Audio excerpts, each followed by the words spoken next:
Tugas manajemen inovatif part 5. Ada lem untuk perekat, ada tali untuk mengikat. Sahabat sejati saling memberi nasihat agar diri tidak tersesat.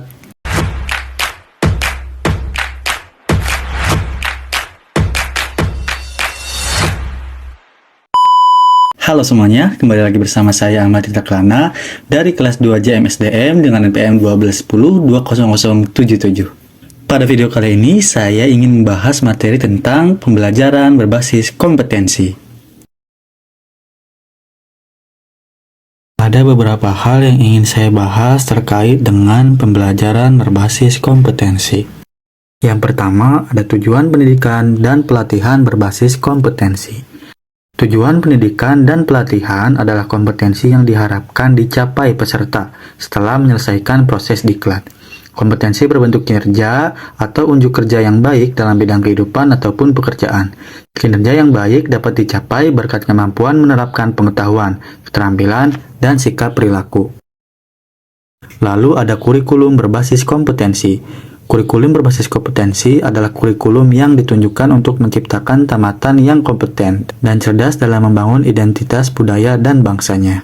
Lalu ada kompetensi yang dikembangkan, yakni kompetensi yang dikembangkan berupa keterampilan dan keahlian bertahan hidup dalam perubahan, pertentangan, ketidakmenentuan, ketidakkepastian, dan kerumitan dalam kehidupan. Lalu ada desain dan pengembangan sistem. Desain dan pengembangan sistem pembelajaran dengan seluruh komponen di dalam harus difokuskan pada tujuan pembelajaran yang berisi kompetensi, di mana pembelajaran berbasis kompetensi tidak hanya difokuskan pada pencapaian peserta diklat, tetapi juga pada pencapaian pengajar. Lalu poin selanjutnya ada kompetensi awal dan karakteristik awal peserta didik, di mana terdapat 3 pihak. Pertama, ada pihak pertama, adalah pihak yang paling berkepentingan dalam hasil pembelajaran di masa depan. Mereka adalah pihak yang perlu dibantu penyelenggara diklat untuk membangun cita-citanya, yakni para peserta didik. Lalu ada pihak kedua, adalah penyelenggara diklat. Di dalamnya termasuk pengajar dan pengelola satuan pendidikan. Lalu yang terakhir ada pihak ketiga, yaitu pengguna lulusan. Mereka adalah yang berkepentingan untuk mendapatkan lulusan sesuai kebutuhan lapangan kerja. Lalu selanjutnya ada kompetensi dan pengukuran hasil belajar. Pada akhir proses pembelajaran, pengajar, peserta diklat, dan masyarakat ingin tahu bagaimana hasil pembelajaran. Pendesain pembelajaran perlu membuat alat pengukuran yang dapat mengukur kompetensi yang dimaksud dalam tujuan pembelajaran. Alat ukur yang dinyatakan valid adalah alat ukur yang dapat mengukur sesuatu yang seharusnya diukur, atau reliable. Selanjutnya ada perbandingan antara kemampuan dan kompetensi. Pada kemampuan dalam kewawasan pengetahuan, keterampilan sikap atau kompetensi dasar, yang pertama ada kemampuan menjelaskan cara membuat proposal penelitian, yang kedua kemampuan cara menulis laporan penelitian, yang ketiga menguraikan cara penggunaan peralatan laboratorium fisika dengan baik, yang keempat menguraikan cara sopan santun dalam kehidupan bermasyarakat, yang kelima menguraikan bentuk perilaku gotong royong sesuai ajaran Pancasila. Sedangkan pada kompetensi sendiri, yang pertama membuat proposal penelitian yang baik, yang kedua membuat laporan penelitian yang baik, yang ketiga menggunakan peralatan laboratorium fisika dengan baik, yang keempat berperilaku sopan santun dalam kehidupan bermasyarakat, dan yang kelima bergotong royong sesuai ajaran Pancasila. Lalu selanjutnya ada hubungan kompetensi dan strategi pembelajaran. Pendesain pembelajaran diharapkan dapat melaksanakan kegiatannya secara bertahap, yakni yang pertama ada menentukan tahapan dan langkah kegiatan pembelajaran dengan urutan isi yang diarahkan pada pencapaian kompetensi. Demikian pula pada saat menentukan metode, media, alat, dan alokasi waktu harus mempertimbangkan kesesuaian unsur dalam strategi instruksional dengan kompetensi dalam tujuan pembelajaran.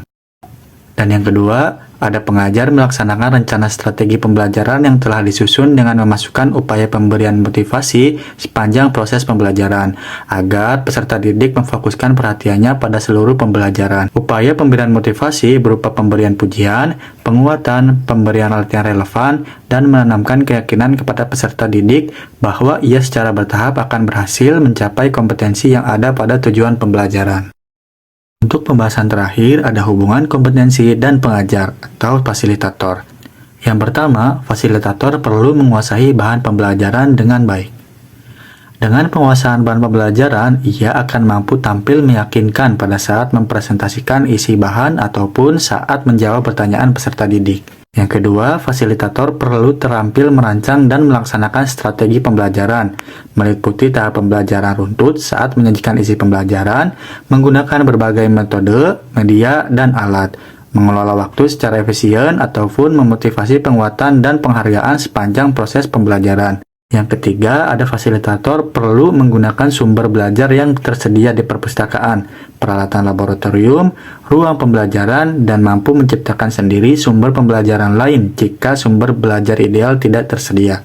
Yang keempat, fasilitator mampu merancang dan menggunakan alat pengukuran yang baik sesuai kompetensi dalam tujuan pembelajaran.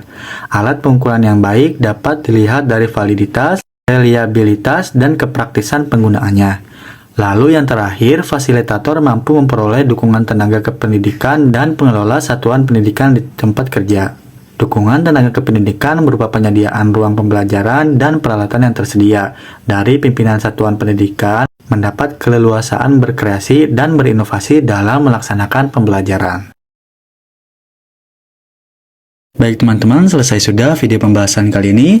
Terima kasih yang sudah menonton. Jangan lupa like, komen, dan subscribe. Sampai jumpa di video selanjutnya.